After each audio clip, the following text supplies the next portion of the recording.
ಲೋಕಸಭಾ ಚುನಾವಣೆ ಹಿನ್ನೆಲೆಯಲ್ಲಿ ಬಿಜೆಪಿ ಹೊರತಂದಿರುವ ಕಾನೂನು ವಿಭಾಗದ ಕೈಪಿಡಿಯನ್ನು ಶಾಸಕ ಎಸ್ ಸುರೇಶ್ ಕುಮಾರ್ ಬೆಂಗಳೂರಿನ ಬಿಜೆಪಿ ಮಾಧ್ಯಮ ಕೇಂದ್ರದಲ್ಲಿ ಇಂದು ಬಿಡುಗಡೆ ಮಾಡಿದರು.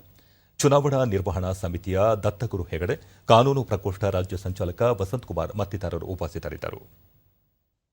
ಬಳಿಕ ಸುರೇಶ್ ಕುಮಾರ್, ಚುನಾವಣಾ ನೀತಿ ಸಂಹಿತೆ ಜಾರಿಯಲ್ಲಿದ್ದರೂ ವಿವಿಧ ಹಂತಗಳಲ್ಲಿ ಕಾಂಗ್ರೆಸ್ ನೀತಿ ಸಂಹಿತೆಯನ್ನು ಉಲ್ಲಂಘಿಸುತ್ತಿದೆ. ಮತದಾರರನ್ನು ಆಮಿಷಗಳಿಂದ ಸೆಳೆಯುವ ತಂತ್ರ ಮಾಡುತ್ತಿರುವುದು ಸರಿಯಲ್ಲ ಎಂದರು. ಏಪ್ರಿಲ್ 26ರಂದು ನಡೆಯುವ ರಾಜ್ಯದ 14 ಲೋಕಸಭಾ ಕ್ಷೇತ್ರಗಳಲ್ಲಿ ನಾಮಪತ್ರ ಸಲ್ಲಿಸಿರುವ ವಿವಿಧ ಪಕ್ಷಗಳ ಅಭ್ಯರ್ಥಿಗಳ ಹಿನ್ನೆಲೆ ಹಾಗೂ ಮೊಕದ್ದಮೆಗಳ ಕುರಿತು ಅವರು ವಿವರಿಸಿದರು. ಕಮಿಷನ್ ಇಂದ